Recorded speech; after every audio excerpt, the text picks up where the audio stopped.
Ok, Te cedo la muy- palabra, Moisés. muchas gracias, maestra. Muy buenas tardes, muy buenas noches. Gracias por acompañarnos a esta tercera. Voy a apagar mi cámara para que no se corte la voz. En esta vamos a hablar sobre la liberación del monumento funerario, pero antes me permito hacer un pequeño resumen de lo que hemos visto hasta ahorita. Hemos hablado sobre la arqueología. En pocas palabras, nosotros podemos decir que la arqueología es el análisis científico y la interpretación de las culturas. También de la arqueología se va a derivar otro tipo de arqueología, como es principalmente la arqueología cognitiva, que es donde nosotros nos vamos a basar para llegar a la arqueología que estamos trabajando hoy en día. La arqueología cognitiva, esa no está, maestra, esta la estoy sacando ahorita. No te preocupes, maestra. La arqueología conductiva es el estudio del contenido cultural y simbólico que puede ser recuperado de los restos arqueológicos. De ahí nosotros vamos a trabajar con lo que es la arqueología urbana. Nos referimos a la investigación que se lleva a cabo en los centros urbanos. Ya cuando la arqueología urbana ya viene representando, como lo dijimos al principio, aquello que nos ganó la urbanización y el centro, el lugar histórico que estamos buscando, tenemos que, ya no podemos hacer unas excavaciones tan enormes porque ya hay urbanismo a los lados, entonces tenemos que hacer con los restos que vamos encontrando de esas civilizaciones o de esos vestigios que nos quedaron, podemos hacer nuestra arqueología urbana, es decir, desde los basureros, los cementerios, que es lo más interesante para nosotros.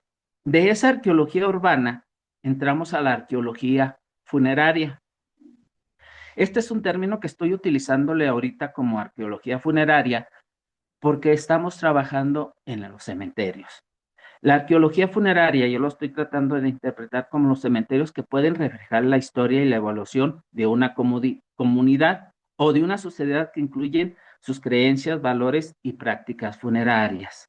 Entonces, esto es el resumen de lo que nosotros iniciamos en el primer taller de arqueología, cómo vamos sacando las ramificaciones para ir llegando hasta lo que es la arqueología funeraria, pasando por la cognitiva, que es la que nosotros más manejamos, y luego nos pasamos a la arqueología urbana y enseguida tenemos la arqueología funeraria.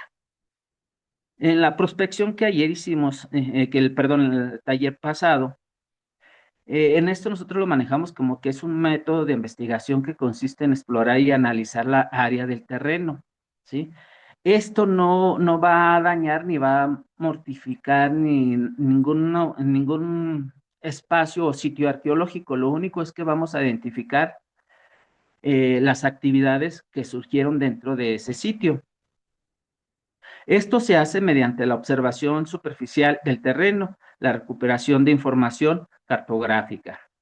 Se trata también de una técnica no invasiva, pues el objetivo último de tipo de investigación no es en ningún caso intervenir en el yacimiento, sino intentar recuperar la máxima información que tiene por encima de la superficie.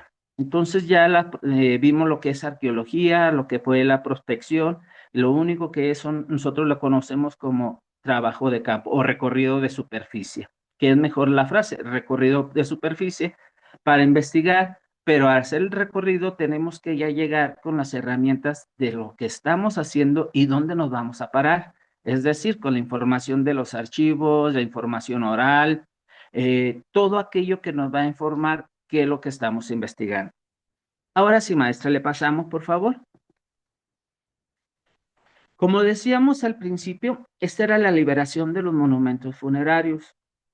Se oye muy curioso liberación, dice la maestra, que no están presos, efectivamente, pero al mismo tiempo sí están presos porque están cubiertos de la misma tierra que al pasar del tiempo se han estado recubriendo y tenemos que liberarlos para que saber el límite o la distancia que podemos estar trabajando con esos monumentos.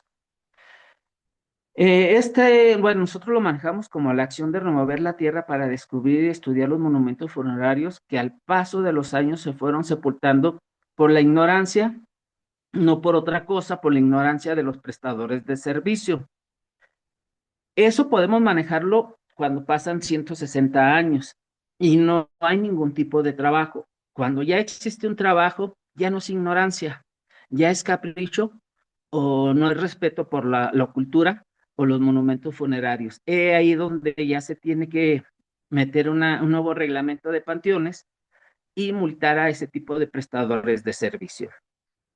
La liberación es uno de los principales instrumentos de la metodología arqueológica funeraria. Hace unos días, en los primeros talleres me preguntaban de la metodología.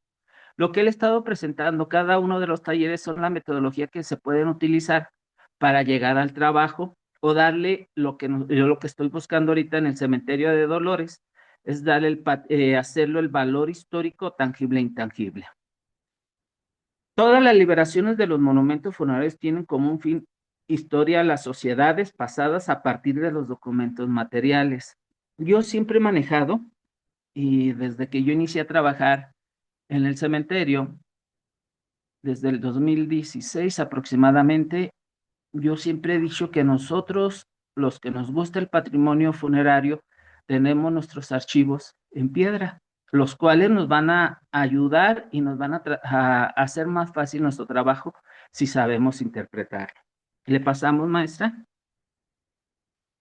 En este caso, para hacer la liberación vamos a necesitar de una muy sencilla herramienta, que es nosotros lo que tenemos en el lado izquierdo, se le llama picoleta.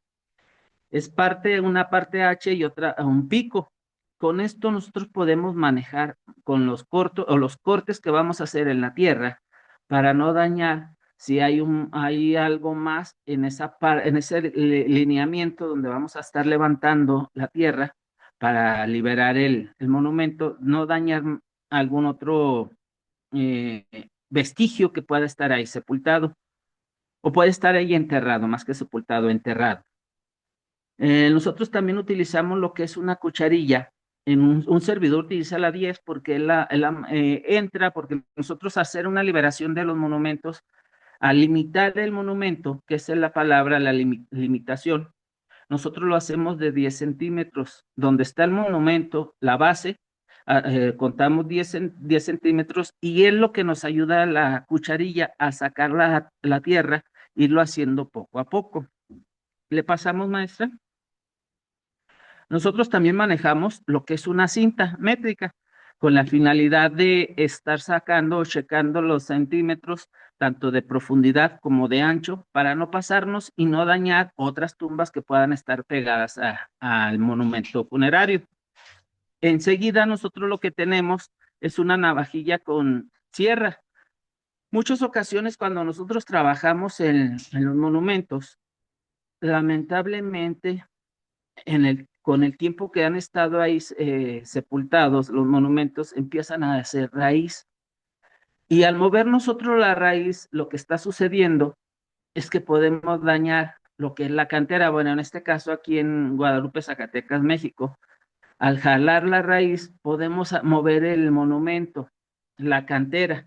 Entonces lo que hacemos nosotros, tratamos o procuramos es mejor cortar la raíz porque la raíz nos va a estar afectando, va a estar moviendo los bloques de cantera y los va a estar abriendo hasta el momento que exista, que se caiga todo lo que es el monumento funerario. Entonces es muy importante tener una navaja con sierra. Bueno, hay otros también, pero esa es la que yo estoy utilizando.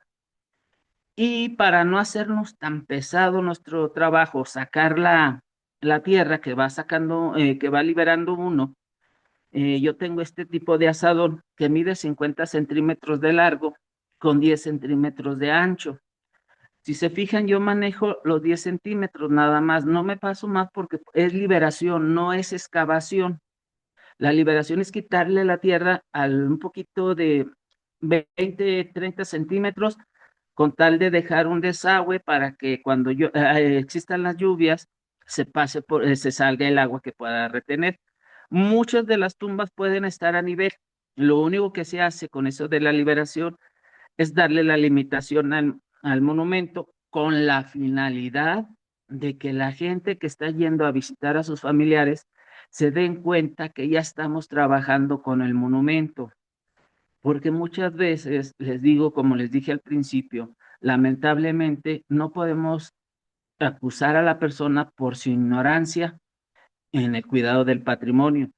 Cuando uno les anda enseñando, cuando uno les anda diciendo, entonces no podemos tener ese conflicto con la gente hasta que no les enseñemos realmente qué es el patrimonio funerario y que respeten cada una de las tumbas, entonces ya podremos tener algún otro tipo de acciones o ya llamarlos eh, que dañan el patrimonio cultural.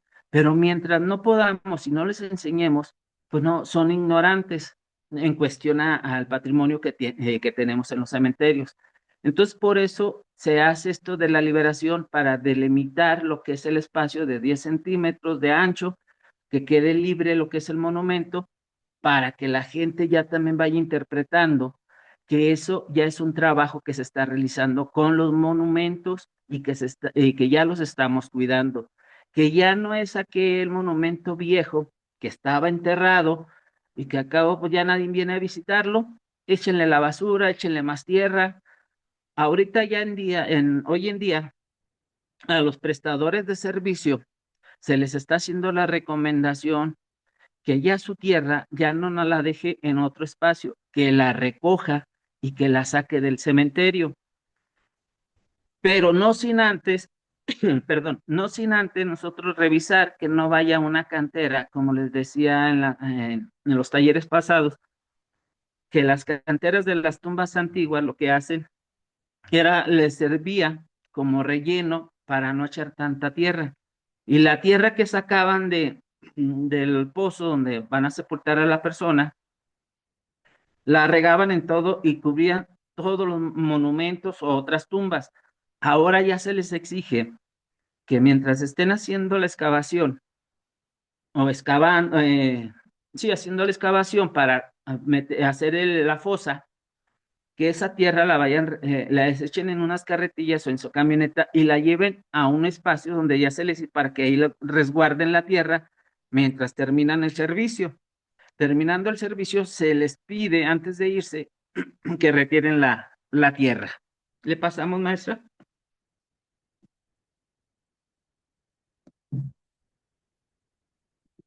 Para mí este tipo de instrumental dental es una de las partes más fundamentales para hacer nosotros la limpieza después de hacer la liberación, hacer la limpieza de los monumentos.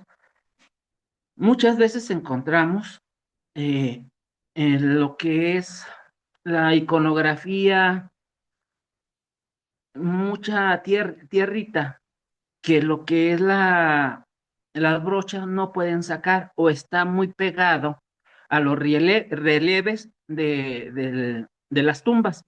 Entonces, para no dañarlos con otro tipo de cepillo ni hacer más, con este tipo de material que está aquí, instrumental dental, le vamos jalando poco a poquito para ir quitando ese lodo que ya se hizo con la lluvia, con el sol, y luego ya se hizo muy duro, y para no lastimar el relieve, tenemos que empezar a sacarlo poco a poquito hasta dejarlo limpio.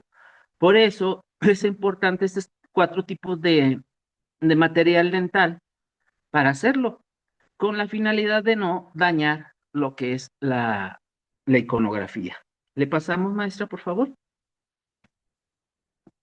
Les estoy presentando mi material, así como ya ha quedado en este año de trabajo que lo he tenido ahí en campo.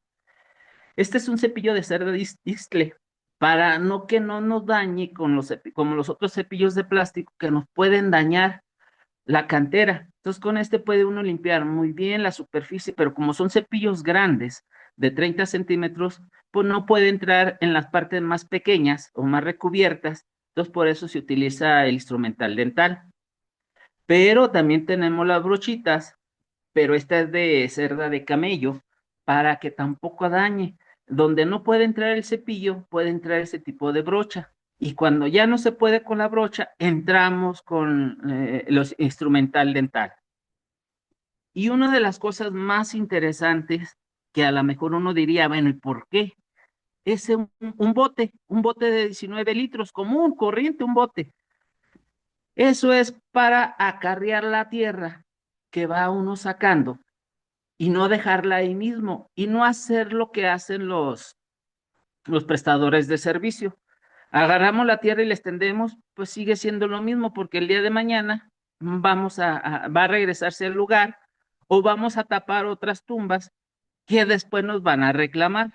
Entonces lo que nosotros hacemos es buscar un espacio donde depositar esa tierra. Y ahorita les voy a decir qué fue lo que nosotros hicimos para que no quedara la tierra volando.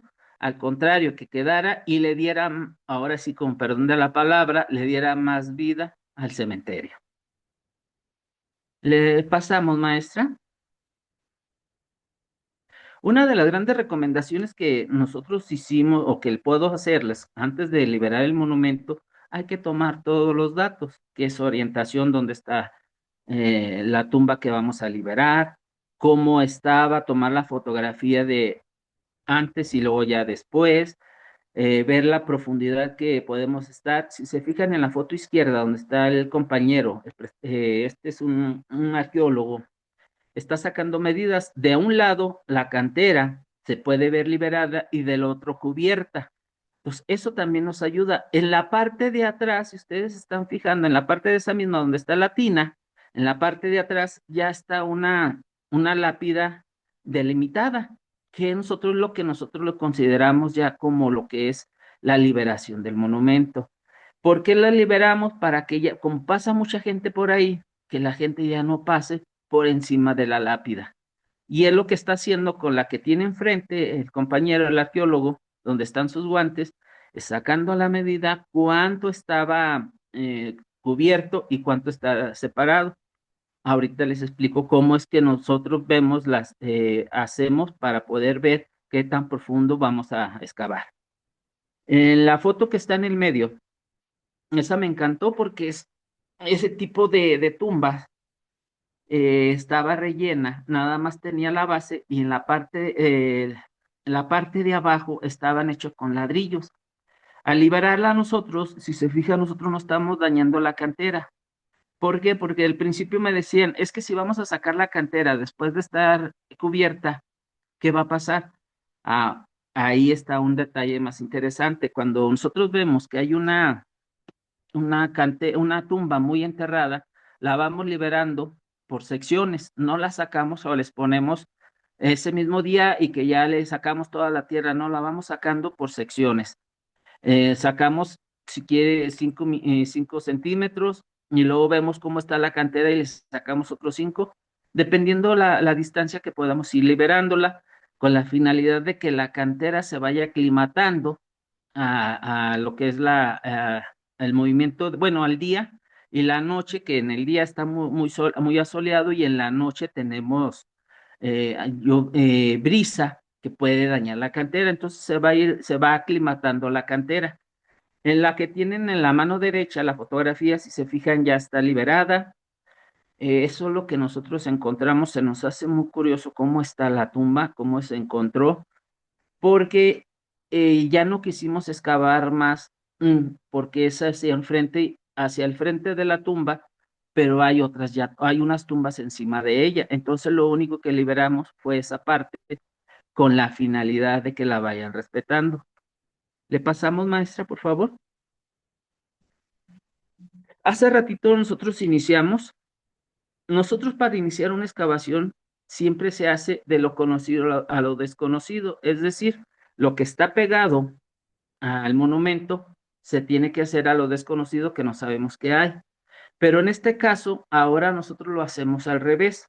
Nosotros excavamos de lo desconocido a lo conocido. De lo desconocido, si se fijan, hacemos un pocito para irnos metiendo a topar hasta la tumba.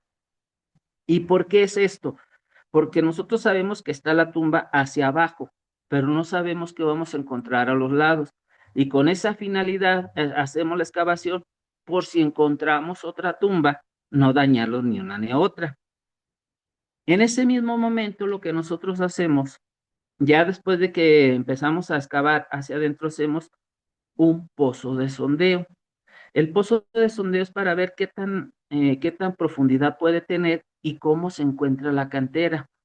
Al ver que la cantera está muy dañada o que hay más profundidad, nosotros ya le calculamos una distancia o proponemos una distancia, una profundidad de, de 10, 20 o 30 centímetros, dependiendo, como les digo, cómo se encuentra, si hay más, si está muy sepultada, pero de 10 a 30 centímetros no nos queremos pasar más, pero todo nos va a depender de cómo esté la cantera abajo. Si se fijan en las canteras que hemos ahorita, las fotos que les he puesto, no están dañadas, están casi en superficie, son muy poco lo que se ha estado trabajando. Cuando hacemos el primer estrato de excavación, es con la finalidad de ver cómo está la parte donde estamos excavando, hasta dónde vamos a llegar y cómo lo vamos a hacer. Como en la foto que está a la izquierda, ahí nos dimos cuenta que la cantera en la parte de abajo estaba muy dañada. Entonces esa no la vamos a sacar hasta que los dos primeros bloques estén en la parte superior, se hayan ya aclimatado y veamos que ya no tiene ningún movimiento la cantera, ningún tipo de desgaste, entonces vamos a hacer otro tipo de estudios. Pero también no lo podemos hacer por el solo hecho de que nosotros nada más ahorita estamos liberando, no estamos haciendo un trabajo de excavación a profundidad o un proyecto que nos lleve a eso. Ahorita nada más nuestro proyecto es liberación del monumento para la protección y conservación del mismo. Le pasamos, maestra, por favor. Hace ratito les decía la importancia de las tinas o de los botes. Si se fijan en la foto izquierda, se están los botes donde sacamos la tierra. Y lo interesante aquí es que nosotros empezamos a encontrar tumbas que aquí se les llama tumbas olvidadas o huérfanas, porque ya no regresaron. Porque eso cada quien tiene su forma porque ya no regresaron. Entonces estaban desapareciendo, ya casi estaban a nivel del suelo. Lo que hicimos nosotros, o le pedí a los compañeros que estaban trabajando conmigo, que cada vez que vieran una tumba, que ya la vieran muy, muy bajita, que ya le faltaba tierra, que las echáramos ahí. Y eso fue lo que hicieron. Hay mucha piedra, y ya ellos mismos de su inventoría le pusieron una cruz con piedritas. Las piedras formaban la cruz, pero lo interesante es que volvían, ahora sí, se oye muy feo, muy curioso esto, que volvían a revivir la tumba, la volvían a hacer, a que se volviera la tumba cuando la dejaron a la cierta altura, que son de 30 a 40 centímetros, su ancho, que se vuelva a respetar y que la gente, porque lamentablemente eso sí nos falta mucha cultura, nos pasamos encima de ellas, como que no nos importa que en la parte de abajo hay un difunto, ya sea un adulto, un niño, y nos pasamos por encima. Traemos nuestro dolor de estar sepultando a la familia, que no hacemos caso a esos detalles, y sin embargo los levantamos un poco más con la tierra, y yo creo que ya hay un poquito más de respeto. De hecho, ya hemos visto que ya no han, ya no se han visto pasos, pies, pues, huellas arriba de la tierra. Tenemos los problemas cuando se meten los perros, que empiezan a escarbar con sus patas y empiezan a quitar la tierra. Pero los trabajadores de ahí del cementerio les gustó la idea que cada vez que ven eso van y lo recubren para que se vea, hasta se ve un toque de limpieza y de cuidado y de mantenimiento. Le pasamos, maestra, por favor. Aquí en esto estoy poniendo unos ejemplos, cómo nos encontrábamos algún tipo de sepultura. Al lado izquierdo, en la parte superior, encontramos una que estaba ya 100% cubierta. Porque por el trabajo en la parte de un lado se alcanza a ver una finca, bueno, un mausoleo, que ese mausoleo no les interesó a los prestadores de servicio y echaron la tierra, lo que hemos estado hablando, por eso hacemos la liberación. A ellos no les importó, echaron la tierra y lo taparon. Entonces, ¿qué fue lo que hicimos? Hacer la liberación. ¿Y qué es lo que nos da? Unas tumbas muy, muy bonitas. En la parte de abajo nada más vemos la lápida, decimos que es una tumba simple, pero ya cuando les empezamos a excavar, vemos un buen trabajo de cantera. Igual como la que está en la parte izquierda de, de su pantalla, en la parte de abajo, cuando la excavamos, cuando la encontramos estaba igual al ras, y cuando empezamos a excavar, era lo que yo les decía, dentro de esas mismas tumbas podemos encontrar otras lápidas, como lo que ven ahí enfrente de la tumba esta del lado izquierdo, de la parte de abajo. Ahí hay otra, había otra otra lápida, perdón. No era de ahí, porque hicimos un pozo de sondeo, vimos que no tenía la base de ladrillo que sostuviera esas lápidas. Entonces, como que esa fue arrojada ahí, lo que les decía al principio, fueron arrojadas, las avientan, las utilizan como relleno para poder cubrir las otras. Nosotros no hemos excavado mucho, si se fija, nada más damos los 10 centímetros donde podemos exponer la cantera para que la gente tenga el cuidado. En la parte derecha, en la parte superior, van a encontrar otras iguales que estaban llenas ya de zacate, de hierba, como dijo la maestra.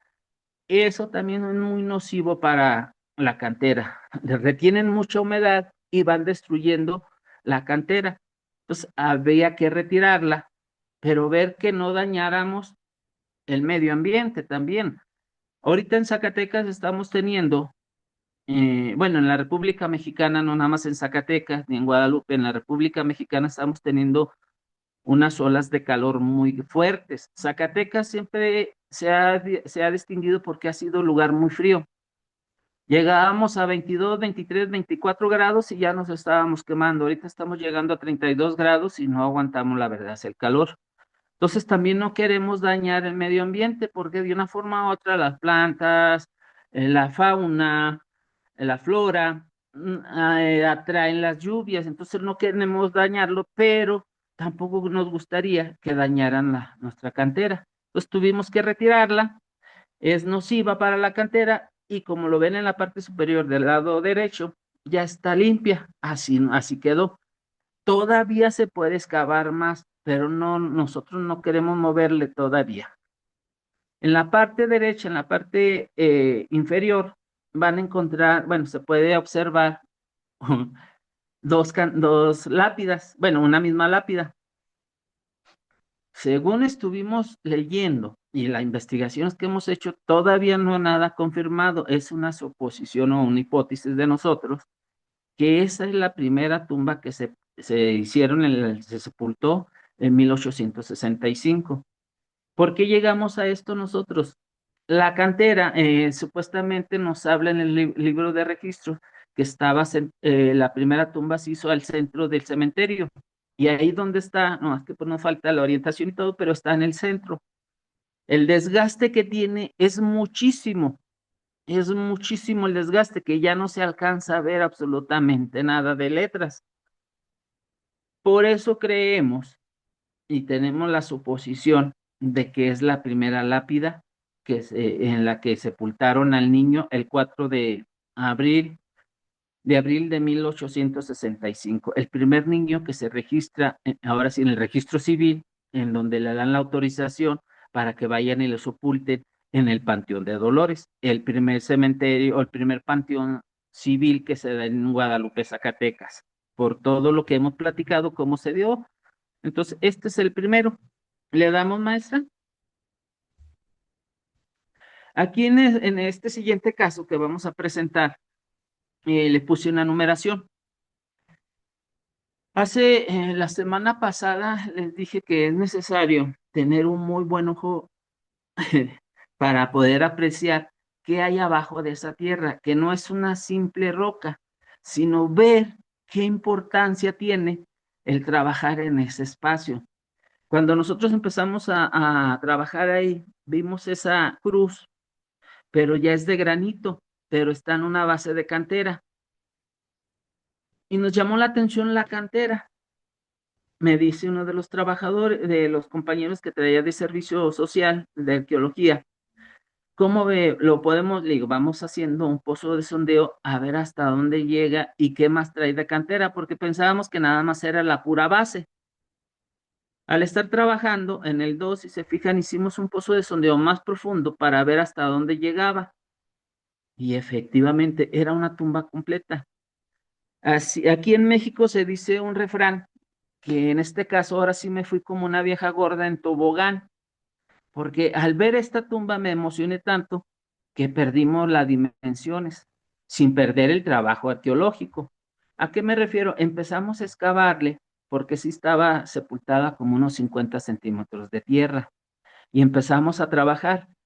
La chica que está ahí en la tercera, que es la fotografía tercera, ella se encargó de hacer los pozos de sondeo para revisar hasta dónde llegaba. Y en el cuarto, pues ya nos dimos cuenta qué tan grande era, que ya decidimos en abrirla completamente.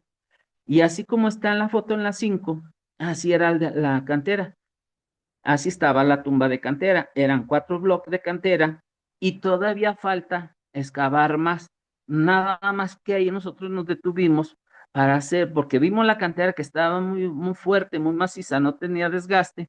Lo que hicimos fue detenernos y ya después se va a hacer a excavar más profundo para ver cómo están las bases de esa cantera.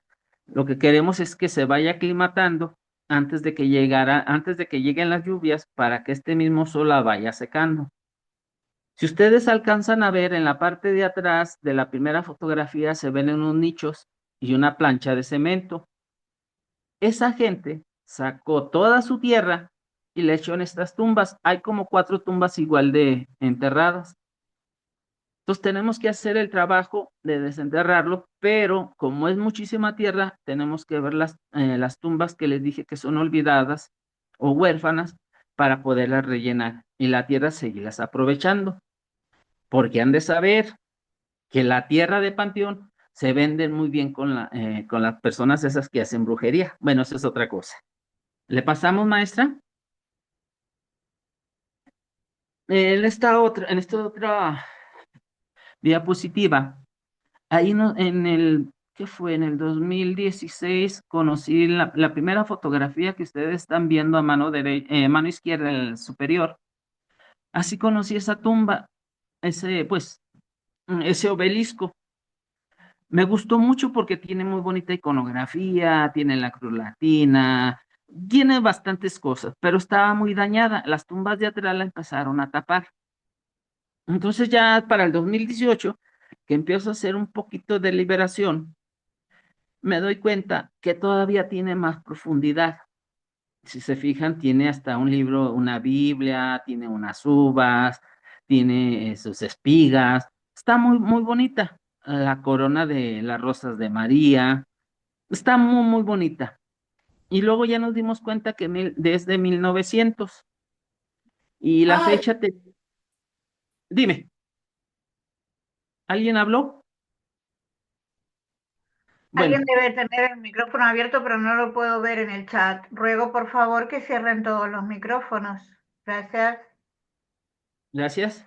Entonces ya esa tenía todavía antes de que cuando yo la conocí, tenía la fecha, bueno, el nombre de Octaviano Delgado, el 22 de julio de 1900 fue cuando, perdón, es cuando nace el 22 de junio. No tenía ya el año, nada más tenía el mes.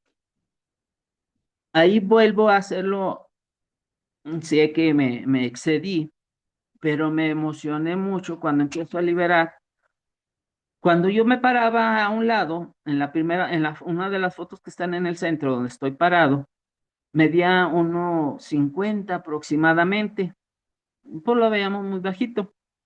Cuando llegan los chicos de los prestadores de servicio y empezamos a excavar, otra vez nos volvimos a ir como gorda en tobogán.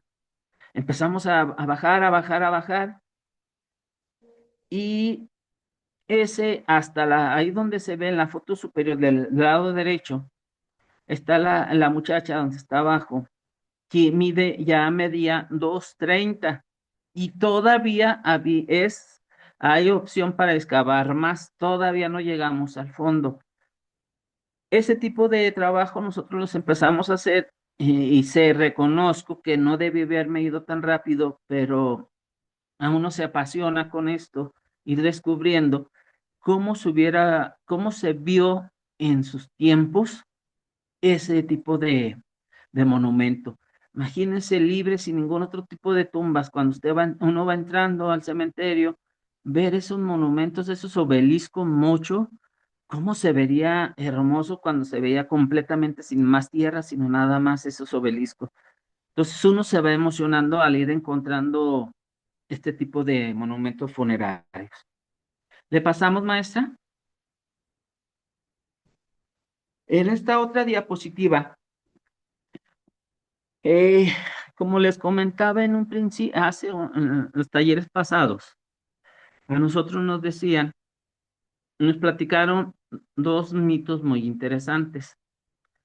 Los manejo como mitos y no como chismes. Nos decían que los trabajadores de ahí apartaban o vendían los terrenos sacando los huesos, sacando pues el esqueleto que estuviera ahí de la persona que estuvo ahí fallecida. Una de las cosas es que ahí en el cementerio de Dolores no se tiene una fosa común, no se llegó a hacer, nada más se hizo el cementerio.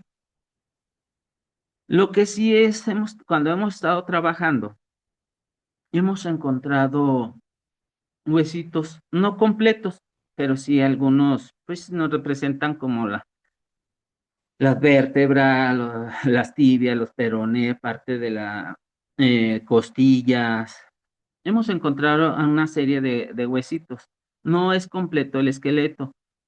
Otro de los detalles que nos decían es que había una persona que se encargaba de vender los huesos a la gente que estaba estudiando medicina. Según los comentarios, que ya tenía hasta costales, donde tenía separado cráneo, fémures, eh, costillas, tenía una serie de elementos para venderlos. Una de las anécdotas que a mí me tocó vivir y se los voy a pasar es cuando a mí me comentaron eso, que había una persona que vendía en la noche, cuando ya estaba cerrado el cementerio, por la parte de atrás del cementerio, en la barda trasera, medía aproximadamente unos 50, estaba bajita. Y a mí me pide, como yo estaba ahí en ese tiempo como subdirector de servicios públicos municipales, era una subdirección que se encargaba, bueno, para no mencionar y hacerlo tan largo, se encargaba de los panteones aquí en el municipio de Guadalupe. Entonces yo estaba como subdirector y me dice el presidente municipal, te encargo que vayas a hacer la investigación en la noche. Ya le dije a Seguridad Pública, a los ministeriales y no sé quién más. Entonces te esperan en la entrada principal a las 8 de la noche. Dije, pues vamos a ver. Obvio que pues si nos ven ahí en la entrada no se iba a hacer la venta, pero dije, bueno, pues eso quieren, pues vamos. Y nos metimos hasta el fondo del cementerio y estábamos ahí resguardados, escondidos pegados a las paredes, por a ver si veíamos que brincara alguna persona o algo. Pero en esa área del cementerio aventaban bolsas de basura, era como parte de basurero, y cuando ya eran como a las 10 de la noche y no veíamos nada, yo creo que a esa hora lo único que hacían era trasladarse y aventar una bolsa de basura. Por lo curioso que se me hizo es que cuando avientan la bolsa de basura, pues yo nunca pude alcanzar a los ministeriales ni a seguridad pública, me dejaron hasta el último, nos pusimos un susto como no tienen una idea y nunca vimos a una persona que vendiera hueso. Pero a esa anécdota le aplicamos lo que hemos estado encontrando, que han estado huesos regados. Quiere decir que probablemente la persona cuando no los vendía o cuando le salían fracturados o rotos, pues los aventaba o los dejaba ahí mismo. Entonces, no está tan loca la idea de que sí sacaban y vendían los huesos. Le pasamos, maestra, por favor. También como en cualquier tipo de cementerio, panteón o lo que ustedes quieran, se encuentra lo que también es una cultura, que es la brujería. Al principio, cuando entro a trabajar, yo me quedo ahí en el cementerio cuando me empiezan a decir es que hemos encontrado frascos, fruta, veladoras, bolsas. Yo decía, bueno, pero pues, a la gente a lo mejor cuando viene ahí la dejan. Y ya es muy común que nosotros cuando hacemos recorridos, porque antes nos lo dejaban en las tumbas antiguas y la fruta se echaba a perder y empezaba a dañar la cantera, tanto que le hizo hongo, le hizo moho, le hizo muchos daños, o las mismas veladoras que dejaban arriba de las tumbas se terminaba, la cera la dañaba, o los dulces que llevaban los dejaban y se derretía se caían y se llenaban de chocolate o las bolsas que llevaban algún líquido manchaban las tumbas. Ahora ya no, ahora lo que los encontramos es en las orillas. Lo bueno es que ya cambiaron su estrategia y los dejan debajo de los árboles o en los jardines, a un lado de las tumbas, pero ya no lo dejan en la parte de arriba, que era lo que nos dañaba, nos hacía daño en las tumbas. Muchas de ellas le hemos estado quitando lo que es la cera, pero se viene con todo tipo de cantera, entonces ya no le hemos movido. Se han estado manchando con el desecho de la fruta, como ustedes pueden ver de ese tipo de piña. Ahorita está ahí se ve entera, pero la partían y el líquido nos dañaba mucho, mucho, mucho la cantera. No se diga de los dulces que llevaba. En la parte derecha inferior se dice que enfrente del cementerio hay una señora que hace trabajos de brujería, que lo que pone ahí es porque vamos a recibir o se va a recibir un cuerpo, dependiendo la fruta que le lleve. En este caso, pues llevó, creo eran 7 tipos de camote y que a los 7 días iba a llegar una, que era, uy, uy, uy, ahí se me fue el nombre. Bueno, llevaba otro tipo de fruta que le estaba ofreciendo para que la persona falleciera. Yo no sé si llegaría o no llegaría, pero esos ya no los dejan a la entrada y ya pues nada más la gente se encarga, los trabajadores se encargan de recoger y echarlo a la basura. Y pues ya me salió un poquito de la liberación, pero sí les quise platicar lo que hemos encontrado ahí, lo que tenemos que tener el cuidado, porque es necesario excavar de lo desconocido a lo conocido, por lo que nos vamos encontrando. Para no dañar esa parte también, porque es parte de investigación que tendríamos que hacer con una antropóloga física, estudiar el huesito, pero lamentablemente el tipo del hueso ya está muy fuera de contexto, ya está muy contaminado, que no nos llevaría a nada. Lo único es nada más tratar de hacer la interpretación de si fue de un adulto, de un niño, de un joven, qué podríamos sacarle. Entonces, yo con esto no quiero hacerlo más largo porque sé que con ustedes es noche, pero quedo a sus órdenes. Muchas gracias.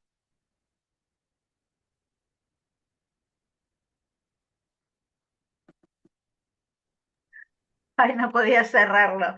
Ahí está. Dejamos de compartir. Bueno, aquí está. A ver qué nos dicen en el chat. Bueno, te saludan desde Perú, te saluda Lisandro desde Buenos Aires, Vete Ludovico desde Ituzaingó. Qué lindo, cuánto hace que no voy por Ituzaingó, Gran Buenos Aires. Aldo, bueno, Camino a las 100 charlas me dice Aldo por la alusión que yo había hecho de que estábamos en el taller 21 aparentemente. Desde Cusco, Perú también, el hermano Richard que les anunció que en junio va a estar el hermano Richard hablando. Aparentemente, yo no tengo preguntas, en general suelo ser Graciela la preguntona, pero fue muy claro todo lo de... para que pongo el video todo lo de qué es lo que se usa, que a veces uno se pregunta, ¿no? Porque más que todo, ¿para qué se utiliza? Me pareció muy interesante esto de hablar de las, ¿cómo se llama? De la liberación del monumento, nunca había escuchado ese nombre, pero bueno, sí, entendiéndolo, es el liberador. Me pareció interesante también el espacio, porque yo decía, bueno, ¿cómo excavan? ¿Cómo saben? ¿Cómo? cómo se ve, hasta dónde, porque creo que lo mencionaste en otro de los, creo que en el primer taller lo mencionaste. Así que bueno, tenemos una gran audiencia hoy, tenemos 24 personas, más los que están en Facebook, que ahora me fijo a ver si hay alguno que desea hacer una pregunta de los que están en el Zoom. ¿Alguien quiere consultarle algo a Moisés? A ver, chat de nuevo. Saludos desde La Plata, María Julia Chernaski, Zenaida Román de Sinaloa, México, también te saludan. Bueno, no estoy viendo. Si no, pónganme una manito para ver si quieren hacerle una pregunta. Y si no, bueno, nos queda pendiente. El cuarto taller, no me acuerdo de qué trata.